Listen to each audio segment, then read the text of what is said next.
Oui, Ombline, alors on est toujours sur le circuit des 24 heures du Mans, ces assises de l'automobile avec Ouest France, avec l'Automobile Club Association, et avec toutes ces questions qui concernent tous nos auditeurs, qu'ils soient en ville, en zone rurale évidemment, pour évoquer ces... Vous vouliez dire quelque chose? On va recommencer. Vous êtes co-organisateur? Ah non, non, je parlais des partenaires, il n'y a pas de souci. Non, non, je sais qui vous êtes, monsieur Kiro. Non, non, bien sûr. Non, non, c'est les organisateurs de l'événement. Il n'y a pas de souci. On reprend. Je démarre dans 10 secondes, comme ça je pourrais compter facilement. Vous avez vu l'événement quand même, hein. On a mis une voiture thermique pour suivre. C'est ça. On peut faire un... Oui, Ombline, on est toujours sur le circuit des 24 heures du Mans, bien sûr, à bord de la Navia, cette navette autonome. C'est une première mondiale, hein, une émission de radio dans une navette autonome. Profitons-en, ça se passe au Mans avec Europe 1, l'Automobile Club Association et Ouest France. Mes invités dans la navette, Daniel Quérault de 40 millions d'automobilistes, bonsoir. Oui, bonjour. Nous sommes aussi avec Dominique Leménaire, président du conseil départemental de la Sarthe. Bonjour. La question, la problématique des territoires qui est... évidemment, hein, depuis quelques mois, on a beaucoup parlé des modes de déplacement, de la mobilité. Aujourd'hui, la voiture, dans la société, on repense sa place. Tiens, enseignement hier, 75% des Français qui se servent tous les jours de leur véhicule pour les trajets domicile-travail. On ne peut pas faire sans la voiture, Daniel Quérault. Absolument, c'est incontournable.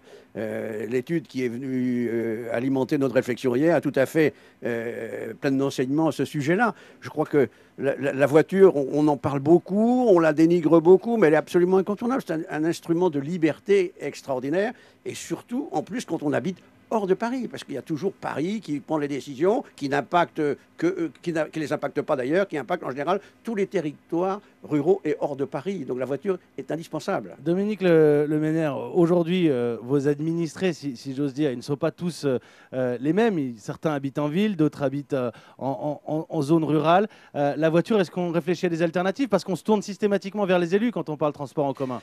Je crois qu'effectivement, ça vient conforter une réflexion qu'on a depuis longtemps. C'est 85% des habitants de nos territoires utilisent leur voiture quotidiennement. 9 millions de kilomètres parcourus chaque jour sur le réseau départemental. Ça donne déjà une dimension visible de ces déplacements. C'est une donnée économique, c'est-à-dire la capacité qu'on a aujourd'hui à utiliser un moyen de transport au meilleur coût.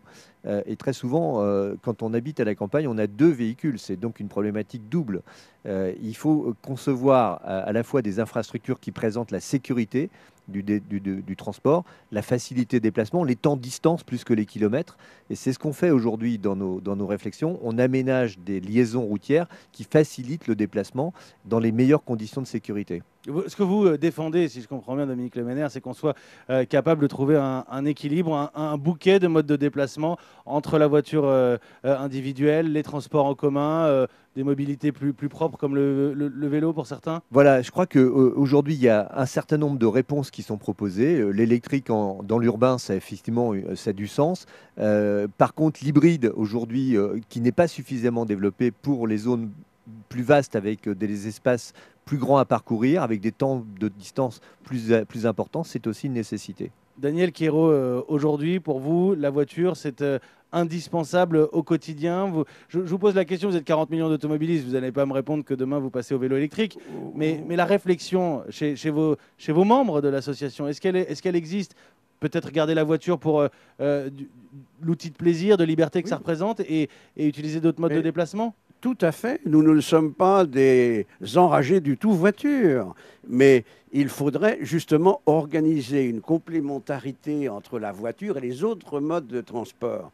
Les automobilistes ne sont pas idiots. Si on leur offre des possibilités qui sont pratiques et économiquement viables, ils vont la prendre. Moi, j'habite en région parisienne.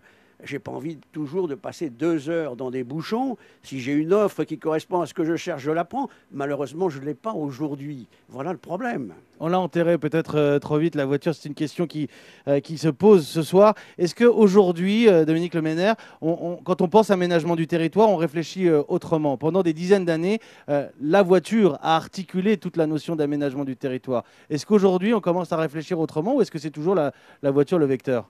Je crois qu'il y a les modes de transport collectif, le covoiturage, qui sont des données qu'on intègre systématiquement. Tous nos nouveaux ouvrages intègrent des parkings de covoiturage. Donc, Des zones de covoiturage des zones de que nos auditeurs covoiturage, voient bien. c'est systématique. Tous nos équipements aujourd'hui prévoient en fonction des distances ces parkings et ça fonctionne bien.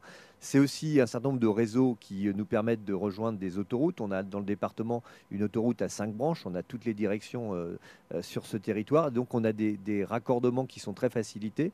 C'est des exemples. Mais c'est bien sûr, puisque nous sommes dans une navette autonome, des nouveaux modes qu'il faut imaginer expérimenter. Je pense que l'intérêt aussi pour nos territoires, c'est d'avoir évidemment l'immédiat dans le viseur, mais ce qui peut faire le futur, et notamment des transports collectifs en navette autonome, pourquoi pas.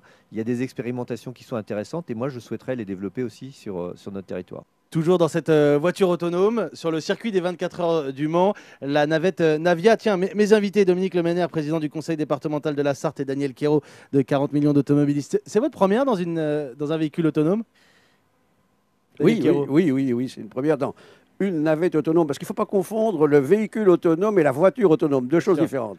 Bien sûr. Là, le sentiment comme ça à chaud, vous qui aimez la bagnole, disons-le clairement. C'est un des modes de transport intéressants. Il y a un peu de langue de bois là, non? Non, pas du tout. Non, Non, j'apprécie. Vous appréciez? J'apprécie. On passe Pour un une bon utilisation moment. spécifique. Bon, on roule à 25 km/h, c'est la vitesse, elle est bridée, hein, elle peut aller plus vite. Et elle est bridée, on en a déjà parlé. Dominique Lemenaire, c'est une première pour vous? Alors sur le circuit des 24 heures, je vous confirme, c'est une première parce qu'on roule un petit peu plus vite que 25 km/h en principe sur le circuit. Mais je trouve que c'est effectivement un modèle dimensionné qui peut répondre à certaines problématiques sur les territoires en mode collectif. La question, évidemment, est encore celle de l'accès à ce type de déplacement et du nombre de personnes qui peuvent l'utiliser. Je crois qu'il faut aussi dimensionner nos projets et donc on est sur un mode qui correspond à quelques places, qui peut répondre éventuellement à la demande, à un certain nombre de préoccupations qu'on peut avoir. Mais là aussi, c'est une des réponses possibles, mais qui n'est évidemment pas l'unique réponse sur des territoires. Quand on est un élu comme vous et a fortiori un élu local, on entend bien que certaines personnes sont peut-être âgées, ne peuvent plus conduire. Ça répond à la problématique d'accessibilité des soins. On peut imaginer ce genre de mode de transport aussi. Je pense que ça fait partie des solutions aujourd'hui qu'on peut envisager, qu'il y a des bonnes expérimentations à conduire et que celle-ci en fait partie. Daniel Quérault? Oui, parce que le problème de la mobilité, c'est quand même essentiellement le problème des ruraux. En ville, si vous habitez une grande métropole, vous avez un choix de transport qui est extrêmement important. Mais quand vous êtes dans une zone rurale, avec des personnes âgées ou des personnes qui n'ont pas les moyens de se payer un véhicule, c'est une solution tout à fait intéressante. Il est aussi question parfois de démythifier la voiture telle que nous l'avons connue, outil de liberté, signe extérieur de prospérité. On a une autre utilisation de la voiture aujourd'hui. On n'en serait pas forcément propriétaire. Si on pense 2 secondes au centre urbain, Daniel Quérault, on peut tout à fait imaginer un autre mode de mobilité connecté, sans bouchon, grâce à des véhicules autonomes, électriques, propres. Oui, c'est vrai, mais vous regardez, on parle beaucoup de l'autopartage, on parle beaucoup du covoiturage. Dans l'étude qui est parue hier de Ipsos Vinci, vous regarderez et vous verrez que l'autopartage, c'est 1% du transport et 4% au covoiturage. Et en réalité, en autopartage, ils ont une voiture, puisqu'autrement, ils ne la partageraient pas. Et ceux qui font du covoiturage utilisent aussi une voiture. Donc la voiture a toujours ce rôle central. On a beaucoup, ces dernières années, parlé du véhicule électrique. Dominique Lemenaire, à tort, on se tourne vers les élus systématiquement. Il faudra aussi questionner les industriels. Et on va beaucoup parler d'énergie dans la demi-heure qui suit. Mais Dominique Lemenaire, aujourd'hui, les bornes de recharge, tout ça, ça y est, ça s'est enfin débloqué? Alors nous, on a fait un choix qui consiste à installer des bornes de recharge rapides, parce que la question, c'est aussi d'avoir cette autonomie et la capacité de poursuivre. Donc là, c'est 80% de la batterie en une demi-heure. Voilà, c'est ça. C'est vraiment la capacité qu'on a de répondre rapidement à la recharge et de mailler l'ensemble de notre territoire départemental, évidemment pas en installant partout, mais en tenant compte de ces distances. Donc c'est une réponse. Maintenant, moi j'ai une question plus environnementale qui est celle de dire il y a des choix à imaginer. Quels sont les choix qui nous permettent d'avoir un développement durable et une économie, le problème du recyclage des batteries, de la durée de vie de ces batteries, de la fabrication, des coûts de fabrication, ce sont des questions aujourd'hui qui ne sont pas anodines et qui doivent être prises en compte. Donc quand moi, j'essaie de choisir des solutions d'expérimentation et de développement dans un territoire, j'ai toujours à l'esprit la nécessité de préserver la planète. J'entends votre discours ce soir qui est celui de pas de solution idoine. On ne va pas donner des leçons et dire allez, on bascule tout de suite sur ce modèle-là ou ce modèle-là. Réfléchissons pas à pas et avançons. Un peu d'électrique, un peu d'hydrogène, donc dans l'électrique, un peu d'hybride. C'est ça, Daniel Quiraud? Oui, tout à fait. Déjà, il faut dire qu'il n'y a pas de voiture propre. Hein.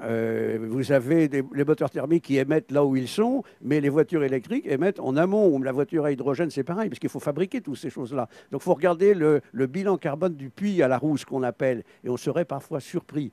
Hein. Donc je pense qu'on va vers une mixité, à mon avis, des énergies jusqu'au moment où on va peut-être trouver celle qui est dominante. Rappelez-vous qu'en 1900, la majorité des voitures fabriquées étaient encore électriques. On a pris le pétrole parce que c'était pratique, c'était facile. On est parti là-dessus. On ne sait pas de quoi demain sera fait, mais en attendant, il ne faut pas fermer la porte à personne, à aucune motorisation, et travailler un petit peu dans toutes les directions. Merci à vous deux, en tout cas, merci beaucoup Merci. dans ces assises de l'automobile d'être venus partager ce bout de route, ce bout du circuit des 24 heures du Mans. Dominique Leménaire, président du conseil départemental de la Sarthe, et Daniel Quiraud de 40 millions d'automobilistes. Merci beaucoup. Merci à vous.